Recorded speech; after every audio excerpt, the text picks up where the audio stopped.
श्रीमद् गीता नवम अध्याय राजविद्या राजगुह्य योग। भगवान श्री कृष्ण अर्जुन से कहते हैं कि वे अब उसे सबसे गूढ़ और पवित्र ज्ञान देंगे जिससे मोक्ष मिलता है। वे बताते हैं कि पूरी सृष्टि उनमें स्थित है, लेकिन वे सबसे अलग और निर्लिप्त हैं। अज्ञानी लोग उन्हें सामान्य मनुष्य समझते हैं, पर वे सबके स्वामी और सब यज्ञों के भोक्ता हैं। भगवान कहते हैं कि जो प्रेम से पत्र, पुष्प, फल या जल अर्पित करता है उसे वे स्वीकार करते हैं। जो भी कर्म करो उन्हें भगवान को अर्पित करके करो। ऐसे भक्त भगवान के शरण में आकर पापों से मुक्त होते हैं और मोक्ष पाते हैं। अंत में श्री कृष्ण अर्जुन से कहते हैं कि वह हर समय उन्हें ही स्मरण करे, उनकी भक्ति करे और उनके शरण में आए, वे उसका उद्धार करेंगे। श्लोक 1। इदंतु ते गुह्यत्म प्रवक्ष्याम्यंसूवे ज्ञान विज्ञान सहित यज् ज्ञात्वा मोक्ष से शुभात्। भगवान कहते हैं, हे अर्जुन, मैं तुम्हें यह परम गोपनीय ज्ञान और अनुभव सहित विज्ञान बताऊंगा जिसे जानकर तुम संसार के दुखों से मुक्त हो जाओगे। जीवन में उपयोगिता। यह श्लोक हमें बताता है कि आध्यात्मिक ज्ञान केवल सूचना नहीं, अनुभव से भी जुड़ा होता है। जीवन में जब हम ईर्ष्या और द्वेष छोड़कर विनम्रता से सीखते हैं, तभी गहरे सत्य हमें खुलते हैं। अपने अहं को छोड़कर गुरु या शास्त्र से सीखना जीवन के दुखों से मुक्ति दिला सकता है। यह हमें आत्मा की शांति देता है और जीवन के संघर्षों में सहनशील और निडर बनाता है। ऐसा ज्ञान हमें आत्मविश्वास और मोक्ष के मार्ग पर ले जाता है। श्लोक 2। राजविद्या राजगुह्य पवित्रमिदमुत्तमम् प्रत्यक्षावगम धर्मे सुसुखण कर्तुमव्ययम्। यह ज्ञान विद्याओं में राजा, सबसे गुप्त, अत्यंत पवित्र, धर्म के अनुसार प्रत्यक्ष, अनुभवयोग्य और सुखपूर्वक पालन करने योग्य है, जो अविनाशी है। जीवन में उपयोगिता। इस श्लोक से हम समझते हैं कि सच्चा ज्ञान श्रेष्ठ और पवित्र होता है और उसे जीवन में उतारना आसान होता है। हमें यह सिखाता है कि धर्म का आचरण बोझ नहीं बल्कि आनंद है। अपने कर्तव्यों को प्रेम और ईमानदारी से करना जीवन को सरल और सार्थक बनाता है। यह ज्ञान नष्ट नहीं होता बल्कि बार बार हमें सहारा देता है। इससे हम नैतिकता, विनम्रता और शांति से भरे जीवन की ओर बढ़ते हैं और समाज में भी अच्छाई फैलाते हैं। श्लोक 3। अश्रद्धानाः पुरुषा धर्मस्यास्य परन्तप अप्राप्यमा निवर्तन्ते मृत्यु संसारवर्त्मनि। जो लोग इस धर्म में श्रद्धा नहीं रखते, वे मुझे प्राप्त नहीं कर पाते और जन्म मृत्यु के चक्र में भटकते रहते हैं। जीवन में उपयोगिता। यह श्लोक हमें बताता है कि श्रद्धा और विश्वास के बिना जीवन में कोई गहन बदलाव नहीं आता। जब हम ईश्वर और धर्म पर भरोसा नहीं करते तो मोह और भटकाव में फंस जाते हैं। जीवन में नकारात्मकता, चिंता और भय बढ़ जाते हैं। इसलिए आस्था जरूरी है। यह हमें नैतिक मार्ग पर रखती है, कठिन समय में हिम्मत देती है और कर्म को अर्थपूर्ण बनाती है। श्रद्धा से ही हम अपने जीवन को सही दिशा दे सकते हैं और आत्मिक विकास कर सकते हैं। श्लोक 4। मया तत्मिदं सर्वं जगद् व्यक्तमूर्तिना मत्स्थानि सर्वभूतानि न चाहतेष्वस्थितः।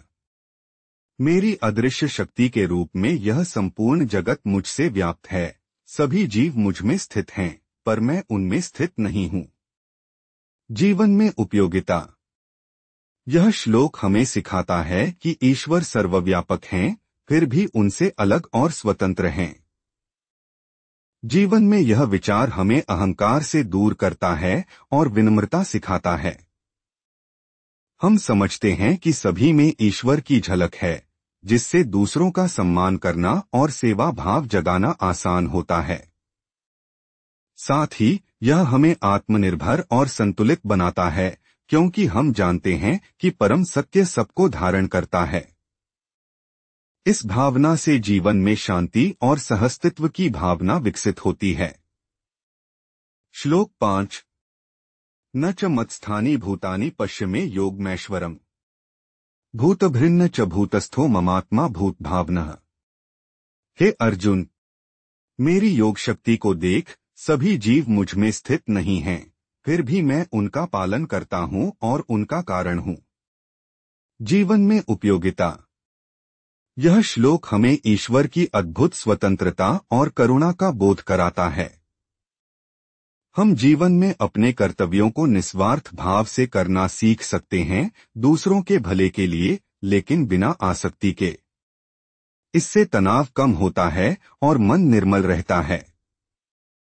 यह विचार प्रेरित करता है कि हम भी दूसरों का सहारा बने, उनकी मदद करें, परंतु अपने स्वार्थ या दुराग्रह से मुक्त रहें। यह नेतृत्व, सेवा और आत्मसंयम का पाठ पढ़ाता है। श्लोक 6।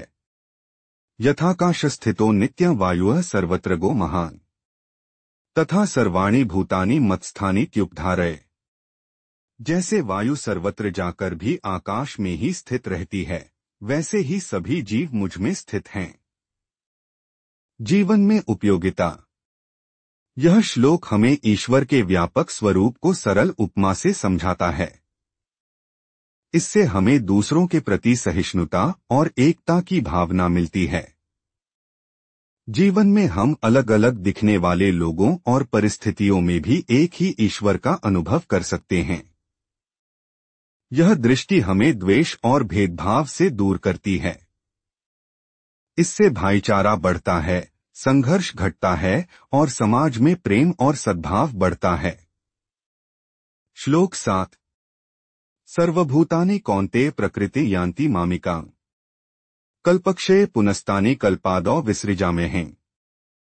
हे कुंती पुत्र, कल्प के अंत में सभी जीव मेरी प्रकृति में विलीन होते हैं और कल्प के प्रारंभ में मैं उन्हें फिर उत्पन्न करता हूँ। जीवन में उपयोगिता। यह श्लोक सृष्टि के चक्र और ईश्वर की भूमिका को समझाता है। इससे हमें जीवन की नश्वरता और परिवर्तनशीलता का बोध होता है।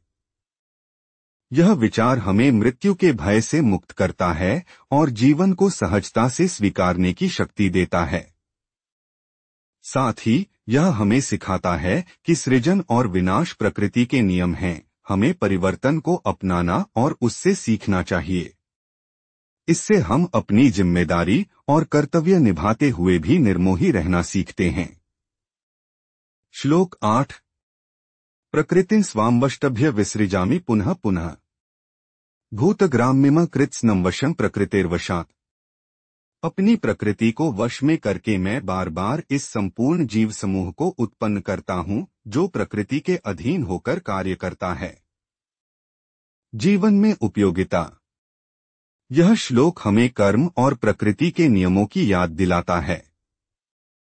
जीवन में हम अपने कर्मों के परिणाम से बंधे रहते हैं, यह स्वीकार करना जरूरी है। यह हमें जिम्मेदार बनाता है, क्योंकि हम समझते हैं कि हमारा जीवन हमारे कर्मों से ही बनता है। साथ ही यह अहंकार को घटाता है, क्योंकि सृष्टि का संचालन परम शक्ति के अधीन है। इस विचार से हमें अपने कर्तव्यों में ईमानदारी और संतुलन मिलता है। श्लोक 9। न चमा तानि कर्माणि निबध्नन्ति धनंजय उदासीनवदासीनमसक्तः तेषु कर्मसु। हे धनंजय, ये कर्म मुझे नहीं बांधते, क्योंकि मैं उन कार्यों में आसक्त हुए बिना उदासीन भाव से स्थित रहता हूँ। जीवन में उपयोगिता। यह श्लोक कर्मयोग का सुंदर आदर्श देता है। जीवन में हमें भी बिना आसक्ति के निष्काम भाव से कर्म करना चाहिए। इससे तनाव और भय दूर होता है और मन में शांति आती है। जब हम फल की चिंता किए बिना काम करते हैं, तो कर्म अधिक पवित्र और प्रभावी होता है। यह हमें लोभ, मोह और अहंकार से मुक्त करता है और जीवन को सरल और सार्थक बनाता है। श्लोक 10। मयाध्यक्षेण प्रकृतियः सूयते सचराचरम् हेतुनानेन कौन्तेय जगद्विपरिवर्तते हे कुंती पुत्र, मेरी अध्यक्षता में यह प्रकृति चराचर जगत की रचना और संहार करती है, इसी से संसार का चक्र चलता है। जीवन में उपयोगिता। यह श्लोक हमें ईश्वर की अध्यक्षता और व्यवस्था में विश्वास करना सिखाता है। जीवन में हम देखते हैं कि परिवर्तन निरंतर होता है, इसका कारण और संतुलन परम शक्ति के हाथ में है। इससे हमें सुरक्षा और धैर्य का अनुभव होता है। हम परेशानियों और परिवर्तनों को सहजता से स्वीकार कर पाते हैं। साथ ही यह हमें विनम्र बनाता है, क्योंकि हम जानते हैं कि सब कुछ हमारी शक्ति में नहीं है। यह विश्वास कठिन समय में हमें सहारा देता है और हमें अपनी भूमिका निभाते हुए ईश्वर पर भरोसा करना सिखाता है। ओम नमो भगवते वासुदेवाय।